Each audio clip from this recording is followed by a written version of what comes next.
Well,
Assalamu alaikum, good afternoon listeners. It's me Sulaiman Ben Sware. Let me just share this video to my main page so that we can start this program. Thank you.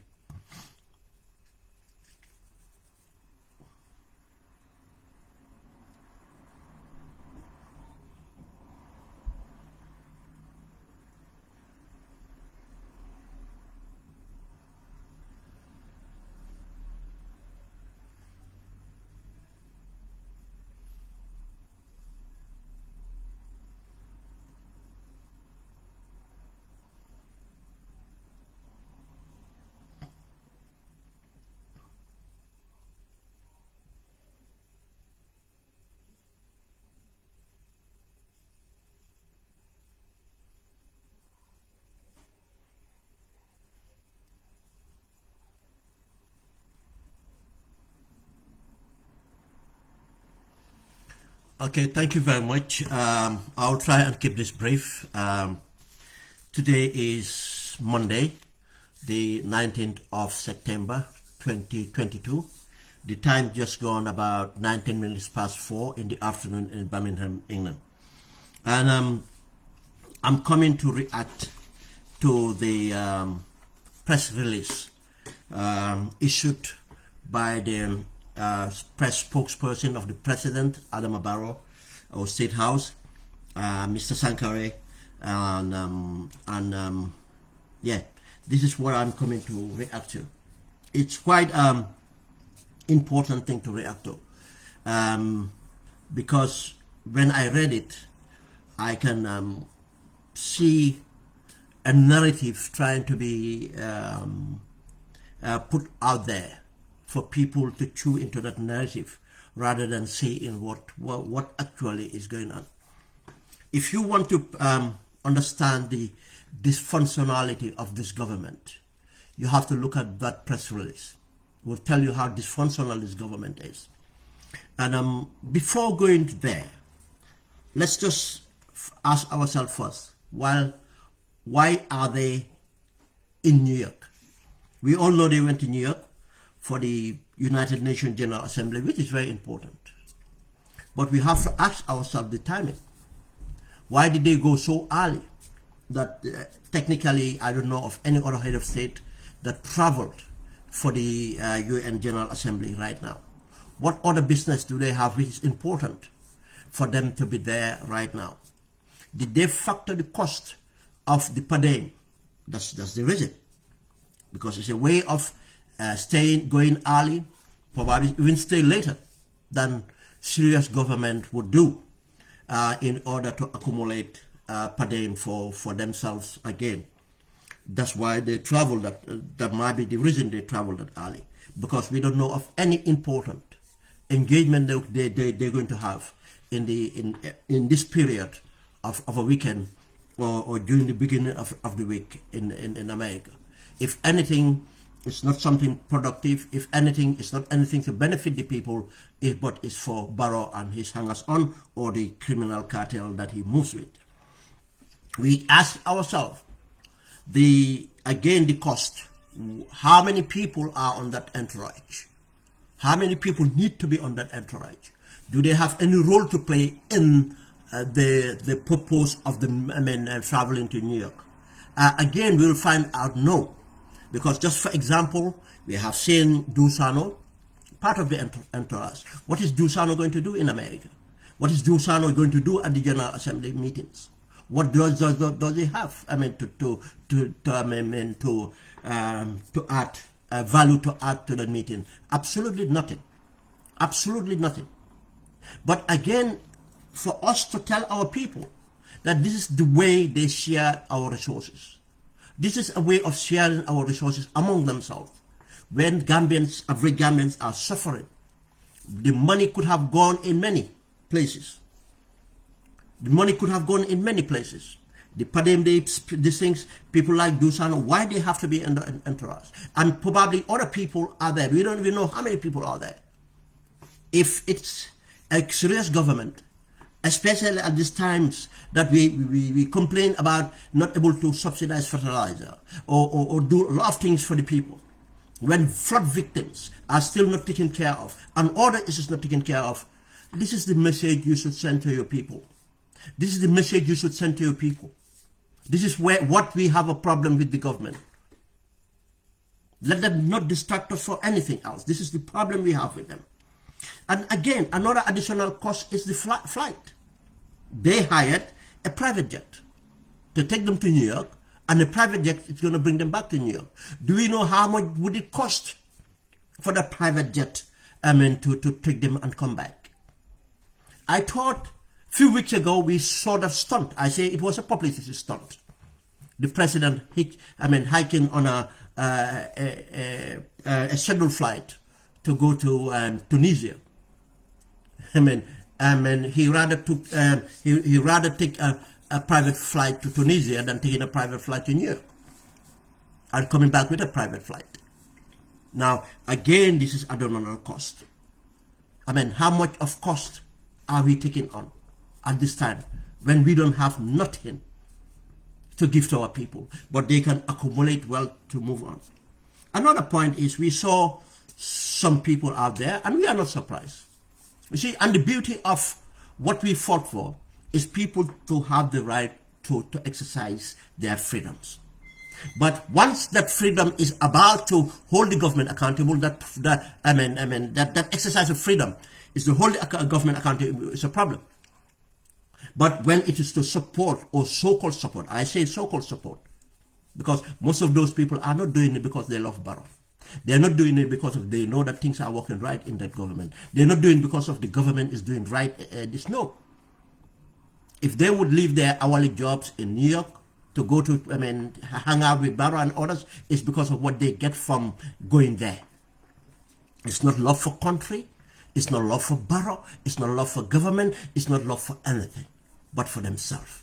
And others are delusional. Delusional. They want to belong, and they think that that's what it is. But when we were fighting and really needed them, when Gambia was desperate in the hands of a killer, you don't see them. You don't know them. You don't know we have that much of them there. But today they'll come out. But we welcome that. Let them come out. Let Gambians put interest in what they want to do. That's their right. But again, these same people will come out to say that Gambians don't have the right, or Gambians should not go out there to show their grievances. Let them go out to show peaceful demonstrate. No, they don't want that. But they can come out to show support. That's another thing we should always remember and tell our people, that the freedom we fight for, it's for a reason. As I said, I don't want to take long because I am busy. I'm going out for training, then go to work. we look at let's look at the headlines of the press release. You see, as I said, if you want to find out or want to understand what government we have a dysfunctional government. We have someone like Sankare who thinks he knows things. You see, Gambians, this is the problem.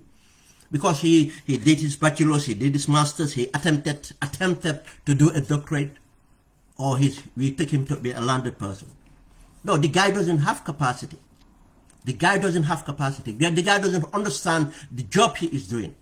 But he has to force himself out there and expose the dysfunctionality of this government, the stupidity of way of doing things. He's an opportunist. He will try to, and Barrow believes that these people, because they can write long letters, because of they can use big words, they are knowledgeable.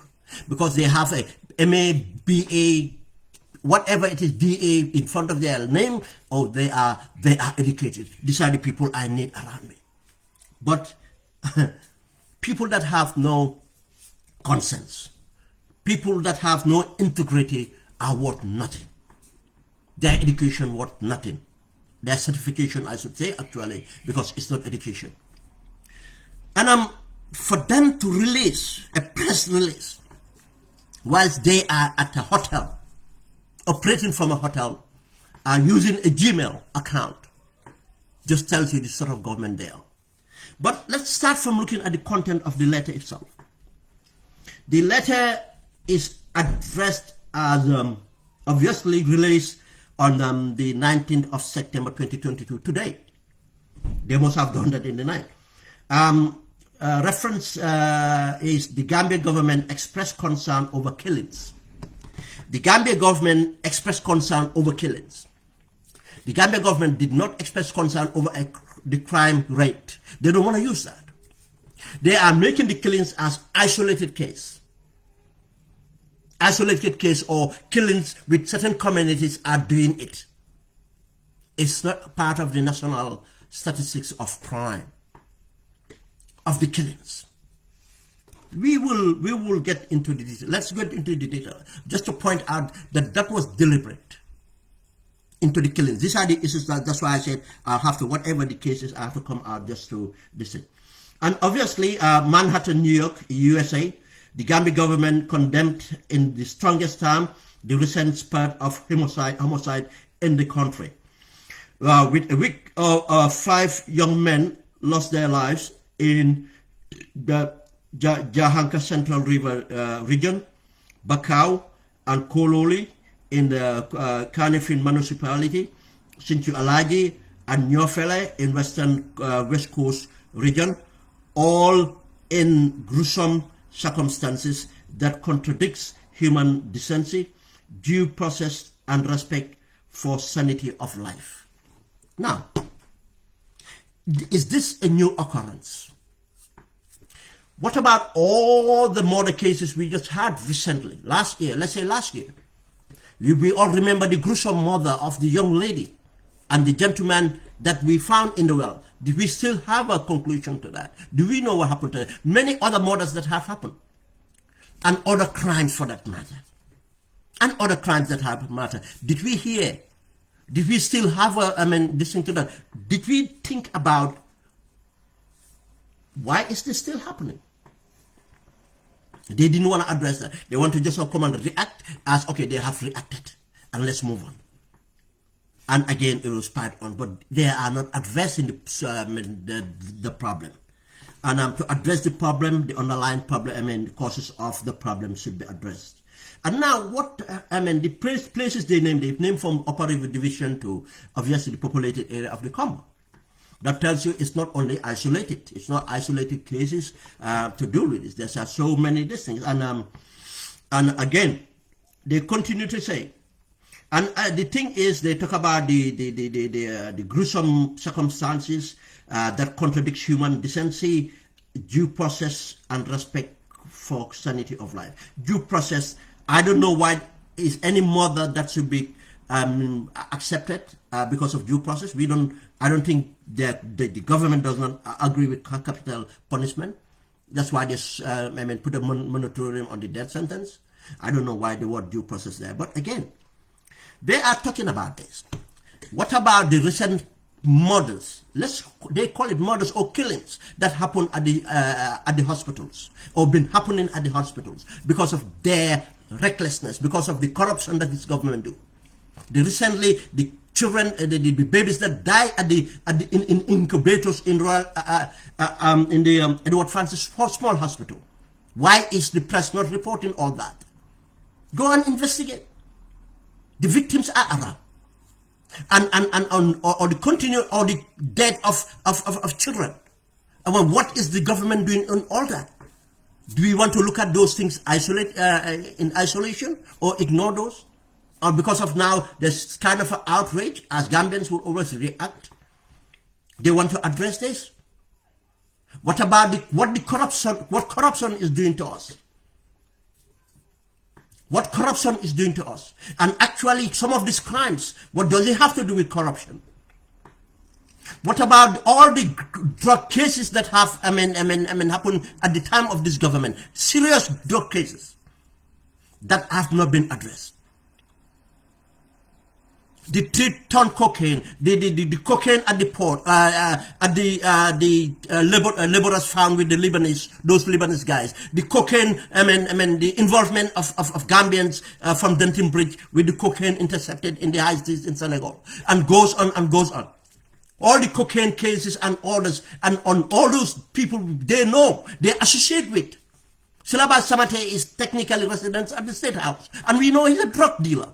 And I am not saying this, I'm not accusing him. He accepted this. He came online during the struggle and admitted how he and Jammeh and others were taking part in drugs. Now, if he returned to do that with State House and other people, they know. Is that corruption, accepting the environment to be like that? Are they not culpable? Is State House not culpable in the crime? These crimes don't happen in isolation. There are factors that lead these people to commit this crime. But no, they will always go for the small ganja dealers or Thai dealers or whatever you call them, and keep them in prison, keep them in remand for over years, and then prosecute them. I'm not saying that we should not enforce the law, but I'm saying we should not be selective. And even the most dangerous drugs are not being policed in that country. Are freely available if you know the places to look for, and they know all this, because they will not be touched. In nightclubs, in restaurants, in many areas they know about. They won't touch them because of their relationship with the law enforcement agency, relationship with politicians. Some of them, their mothers are patrons of the district. Their fathers are patrons of the NPP. They themselves are patrons of the NPP. That's why they are not in touch. The amount of money laundering going on from drug trafficking and other forms of scams, building hotels, restaurants, running businesses in the country, they know about it. The fake medication coming to the country, which the health minister sister, in fact, is complicit because of renting out her license to other people to take part. It's all part of the problem.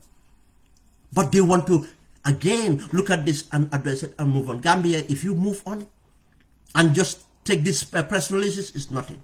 What this tells you is the dysfunctionality of the government for releasing this press release in New York. If we look at the headline, we look at the timing and of the release. Why in New York? When all these crimes happened, weeks before.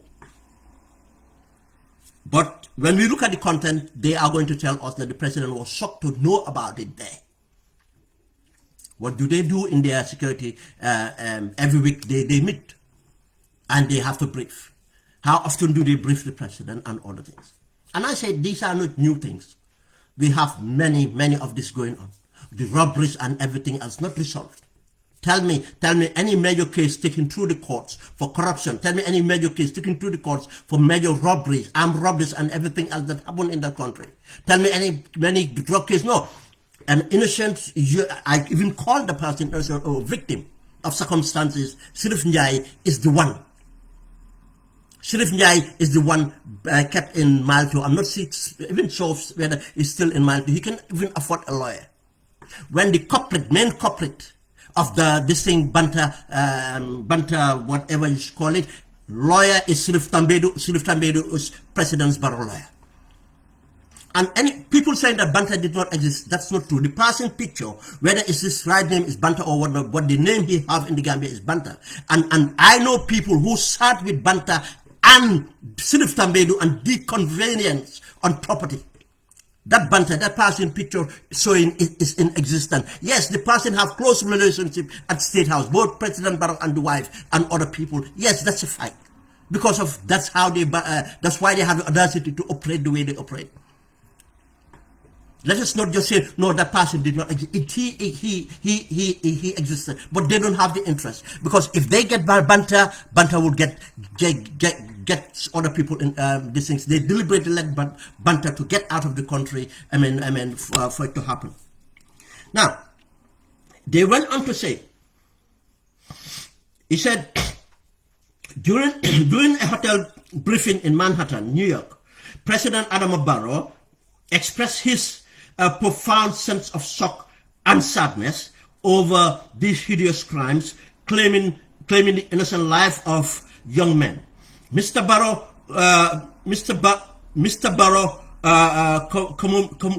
commiserate with the families of the victims, whilst assuring them vigorous adherence to the due process of the law in the investigation, the killing, and swift delivery of justice, which is a lie. If you promise me lunch, you will be able to guarantee me my breakfast.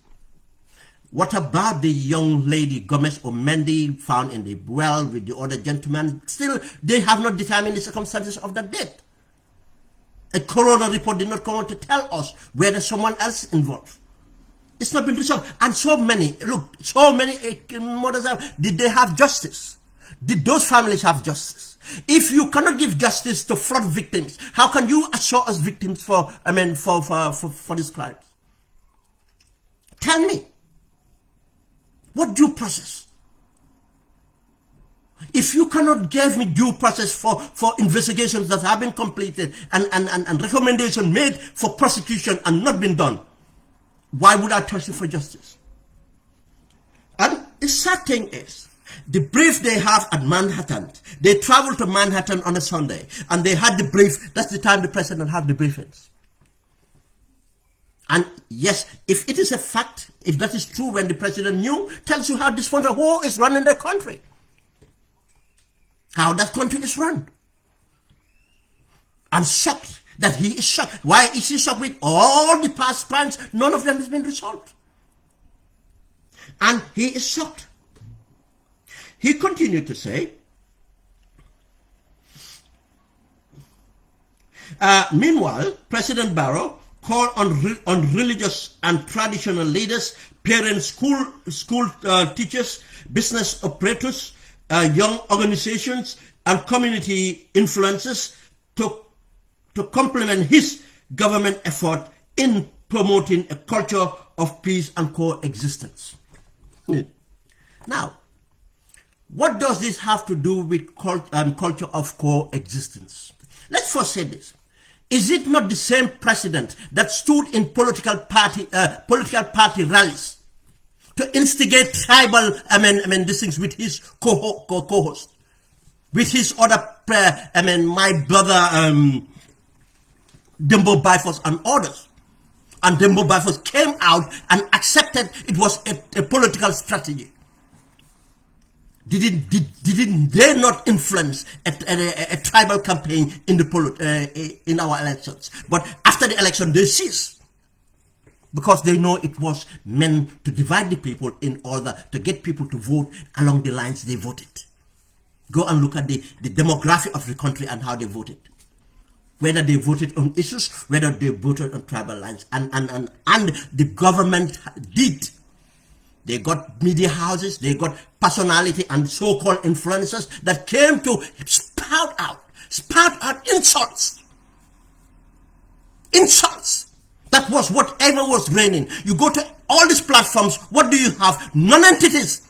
They keep inviting non-entities from, traveling from all, who paid for them? Who supported them? Which platform they were talking to? Who encouraged them? Because we saw all those people taking pictures with President Barrow. He encouraged them. After they did everything, after this, they did that. To the extent of the other hypocrite thinking he's smarter, Ahmad Ba, pulling some of them, oh no, stop. No, they're lying. They know the background of the people doing this. They say, what else do they have to give if not insult? No, they do it on their Facebook platforms.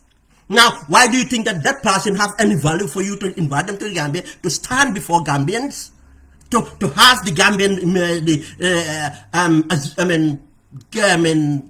most of them who would just buy in anything from this platform to listen to that? They went round. He rewarded former GDC tribalist, former GDC tribalist, whose tribalism was only manifested when he joined the NPP as a Minister of Agriculture, our most important sector. The most important sector, or one of the most, as health is. He's a non-entity, a tribalist, who went round to campaign on tribal grounds. Now you are telling us that your effort, you are lying. Sankara, you lied. If you said the president did that, is a lie. You have no other thing. You use tribalism as a mechanism to divide us. You use insult in order to provoke reaction from other parties or another party in order to justify that there's a violence tendency in our country. What have this government done? Any programs, anything to build our social capitals? Let us show them. Let them show us. Nothing, absolutely. They cannot point to any program. They took the GRTS and make it what they want it to be. Another propaganda arm. That any divergent views are not supported there. What have they done? Where? Social cohesion. What did they do for social cohesion? They use and politicize imams. They use and politicize, not tribal leaders, alcalos and others, paying them salaries to control them. That's what they did. That's the fact. You see, we said it before. This is what it's, and now the evidence is here. You can do it. This is what you should tell your people. This is a scam. This is a lie. It's a propaganda. It's not worth anything. Social cohesion to what? What social cohesion have to do with this? To coexist, for that matter. Huh? Teachers, did you have President Adama Barrow ever invited the teachers union to listen to them, to take their worries and see how to support them? No, he invited every tribe in the country, apart from the Mandingos. That was deliberate to get all the other tribes against the Mandingo, perceiving that the UDP background is a Mandingo background. Every other tribe in the country have been invited by a tribe. Is that showing social cohesion? Why didn't you just invite women groups? Why didn't you only invite opinion leaders? Why didn't you only invite religious leaders as they are? Why didn't you not invite youth movements, regardless of where they belong to? Why did you not invite but no, you specifically. And whenever you do that, we have had the information that you gave them. The information was clear. Dividing them from another tribe. You did that. That was what you did. That's what the facts are. You haven't done anything for people to leverage on. Be it influencers, you didn't use any influencer. Show me a Gambian influencer that the government have worked with that is progressive. Show me. Show me the teachers, the teachers that you empowered to do that. Or any other profession you engage to do that. Nothing. You were, all the 5 years you were running on the campaign of divide, inviting communities to communities, communities to communities, and based on tribe. That's all you did. You talk about teachers,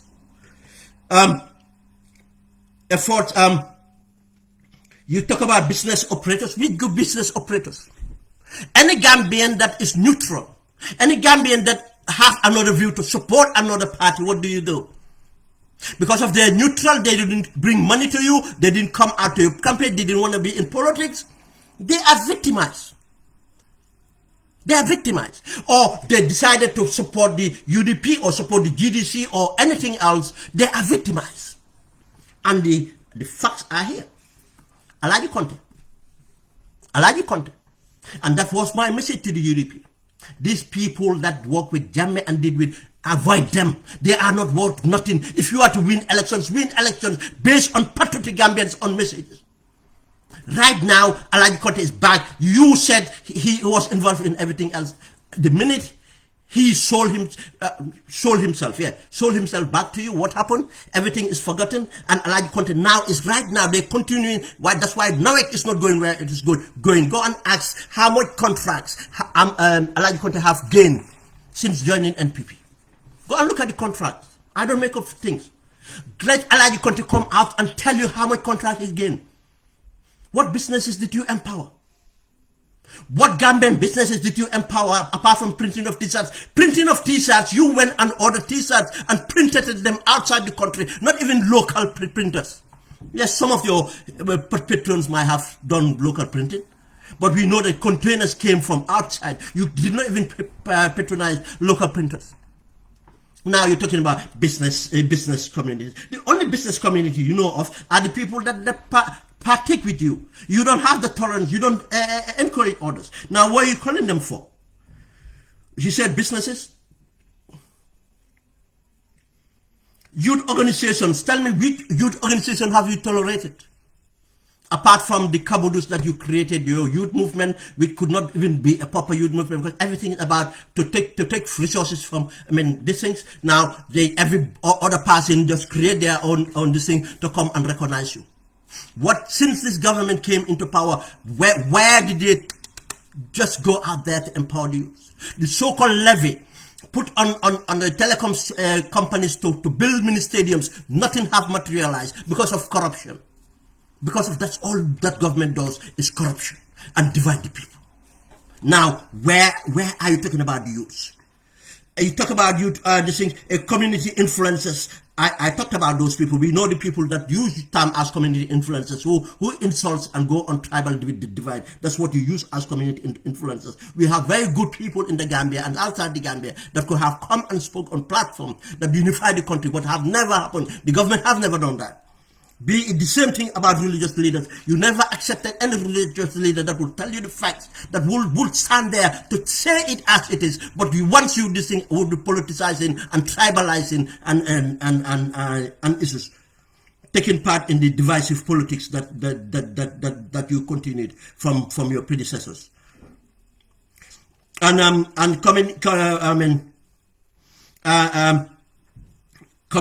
community leaders. On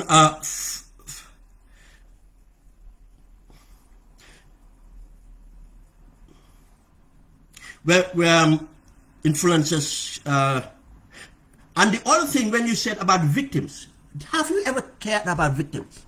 Have you ever catered for victims? We have seen the victims of Yahya Jammeh. What happened to them? Now even they have been ridiculed at the House of Parliament. They have been ridiculed, directly been attacked within government, within public premises. What have you done for victims? Have you ever known? All the perpetrators of crime are with you. That's what you enable. People adversely mentioned for crimes committed, you don't care. What about victims? You have no respect for victims. What about the TRRC report? Still now, the people that committed those crimes, that reports on the TRRC have said to be punished, to be taken out of service, they are still active with serving you. Because you need them. Because you need them. For you know that eventually that your government is not doing right, and the people will come out and face you, and so that they can continue to do what they did for Yahya Jammeh. Golden Book, Jesus, let's go on. They are still. Some of these people are suspended. They are still being paid by Gambia government. Why? We have the white paper report clearly stating this. How long have that been? Did you care about victims? Have you ever catered for victims? No. This guy continued to say the Gambia government appreciate the Gambia Police Force and its sister security agencies for swiftly responding to distress calls over cases of domestic violence and similar incidents. Which domestic violence you're talking about? Domestic violence is getting worse in the country. Tell me whichever case of domestic violence have ever been dealt with. Domestic violence, tell me. Tell me the conviction rate for domestic violence. Go and ask women groups.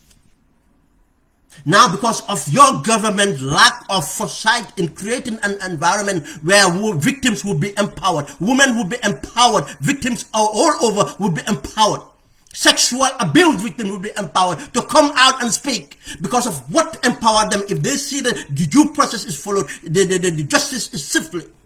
But no, now we have the perpetrator of crime going out, using their resources, using their efforts, campaigning against.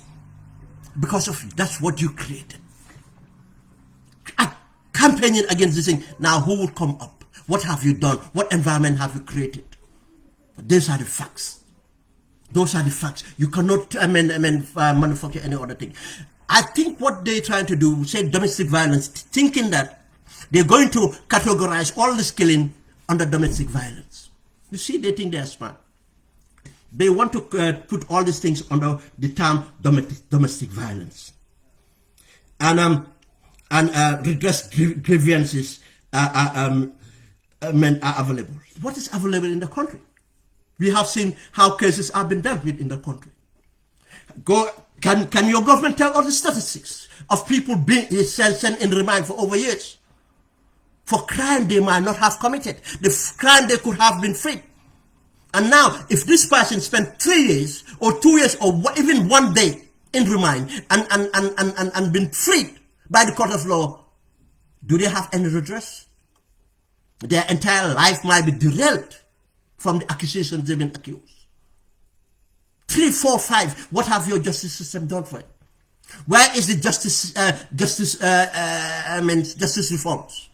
Where is any other reforms here? You're talking about the police. We all know how inadequate and in fact how corrupt your police institutions are. Right now, one of your friends, Ablai, what's his name again? Ablai Cham, the so-called person building Radisson Blue Hotel. What is going on with the case he has with the former girlfriend? Because the minute the police investigated, in fact, they find out that Ablai Cham might be involved in money laundering. Now you don't hear about that case anymore. You don't hear about that case anymore, and I tell you, multiple cases are going on. Why do you think that everything goes as it goes? Because of, look, nothing would happen because of the police themselves. They are completely compromised. Yes, you will celebrate them because of whenever you want them to come out and abuse the people, they are coming out to abuse the people. From Faraba to everything else that ever happened. You use the PIU just as Germany used the PIU. And we had the IGP said it in Parliament. That yeah, if you punish these people, then if you need them again, they will not react. Technically, that's what it said.